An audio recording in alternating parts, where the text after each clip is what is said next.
क्या सास बन सकती है माँ? अरे क्यों रे, काम में ध्यान नहीं है जो सब्जी में नीरा नमक भर दिया। मुफ्त में रोटी तोड़ने की आदत पड़ी हुई है, यह सब यहां नहीं चलेगा। गलती हो गई माँ जी, माफ कर दीजिए। माफी चाहिए? चलो ठीक है, ये नमक भरी सारी सब्जी खत्म कर, कुछ भी फेंकना नहीं चाहिए, मिल जाएगी माफी। सुनैना की शादी कुछ महीनों पहले ही वासु से हुई है, जिसके बाद से उसकी जिंदगी इस नर्क में जल ही रही है। और अब यही सुनैना की आम जिंदगी है, जिसमें उसकी सास हर छोटी बात पर और कभी कभी तो बिना किसी बात के बस उसे परेशान कर खरी खोटी सुनाती ही रहती है। सुनैना, कल मुही कहाँ मरी हुई है, इधर तो आ। सास की आवाज सुन सुनैना भागती हुई उसके पास आती है। क्या हुआ माँ जी? अरे तुझे पता है मेरे पैरों में दर्द रहता है, तो मुझसे बदला लेने के लिए टीवी का रिमोट इतनी दूर रख दिया। अरे मुझे ज्यादा खड़ा कर पैर तुड़वाना चाहती है क्या? आज पूरा दिन तू एक पैर पर काम करेगी, अगर कहीं दूसरा पैर जमीन पर रखा तो मुझसे बुरा कोई नहीं होगा। सास और सुनैना की ये कहानी उसकी ननद सिम्मी बहुत करीब से देख रही होती है, जिस वजह से उसके मन में ससुराल और सास के लिए डर बनने लगता है। इसी तरह दिन बीतते हैं। एक शाम वासु और सुनैना साथ बैठे होते हैं। क्या बात है, तुम दिन पर दिन कमजोर कैसे होती जा रही हो? नहीं तो, आपको ऐसे ही लग रहा होगा, मैं बिल्कुल ठीक हूँ। हो सकता है, पर चलो ध्यान रखना, मुझे कुछ काम है। ऐसा बोल जैसे ही वासु जाता है, तभी सिम्मी वहां आ जाती है। भाभी, आप भाई को माँ के बारे में बता क्यों नहीं देती? वो आपके साथ बहुत गलत करती है। क्या सारे ससुराल वाले ऐसे ही होते हैं? भाभी, मुझे तो शादी ही नहीं करनी, बहुत डर लगता है मुझे। अरे तुम बेकार ही टेंशन ले रही हो, ऐसा कुछ नहीं है। मुझे पता है तुम्हारा ससुराल बहुत अच्छा है, इसलिए खुशी खुशी ससुराल की तैयारी करो।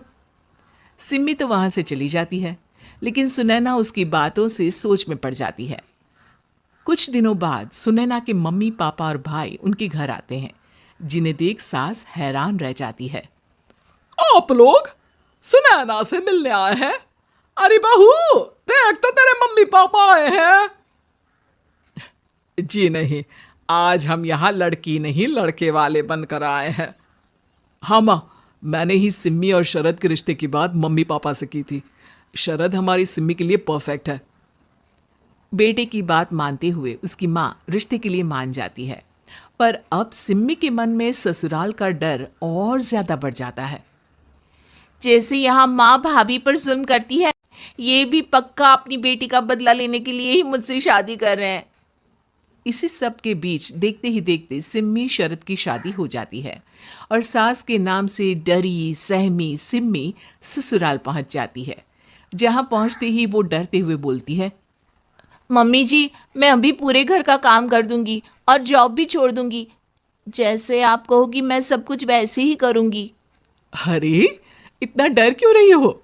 और अभी घर आई हो, कोई काम करने की जरूरत नहीं। नई शादी है, कुछ दिन आराम करो, घूमो फिरो। रही बात घर या जॉब की, तो वो तुम्हारी चॉइस है, कोई तुम्हें नहीं रोकेगा।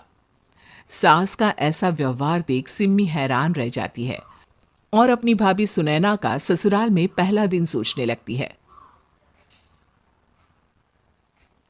चलो हो गया कार्यक्रम खत्म, जाओ वासु आराम कर।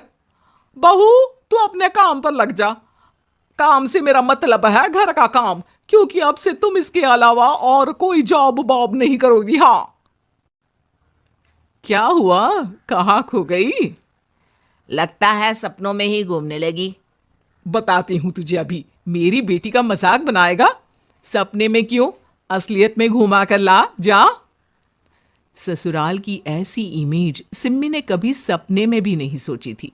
अपने आप को बहू नहीं, बेटी सुन उसे बहुत हैरानी होती है। लेकिन जैसे जैसे समय बीतता है, तो अब सिम्मी को किसी भी जगह से ज्यादा ससुराल अच्छा लगने लगता है। एक दिन सिम्मी सबसे मिलने मायके आती है, तो अपनी माँ को भाभी पर चिल्लाते हुए देखती है। अरे करमजली, अगर मुझे इतना ही पैसा खर्च करना होता तो तेरी जगह घर में नौकरानी ना रख लेती। तुझे लेकर आई जिससे नौकरानी का पैसा बचे, पर तू तो उससे भी ज्यादा खर्चा करा रही है। बस माँ, तुम्हें कोई कुछ बोलता नहीं तो हर हद पार करोगी क्या? अगर यही सब मेरी सास करे तो? अरे तो उनकी बेटी को जिंदा गाड़ दूंगी। तुम्हारे और उनके अंदर यही तो फर्क है माँ। तुम उनकी बेटी के साथ क्या क्या करती हो, सब कुछ पता होने पर भी वो तुम्हारी बेटी को पलकों पर बिठा कर रखते हैं। एक आप है, उनकी बेटी को अपनी बेटी जैसा तो क्या बहू तक नहीं समझती। माँ, आपको सुनकर मिर्ची जरूर लगेगी, लेकिन मेरी सास मेरी माँ से अच्छी माँ और सास दोनों हैं। इस पर सिम्मी अपनी माँ को अपने ससुराल और उसके प्यार के बारे में सब कुछ बताती है, जिसे सुन सुनैना की सास को अपनी हर गलती का एहसास होता है। अगर वो चाहते तो आराम से अपनी बेटी का बदला मेरी बेटी से ले सकते थे, पर उन्होंने ऐसा नहीं किया और तुझे हमसे भी ज्यादा प्यार दिया। तुम दोनों ही मुझे माफ कर दो। इसके बाद तो जैसे सुनैना की सास का रूप पूरी तरह बदल जाता है। Mission successful. रिवेंज लेना है क्या?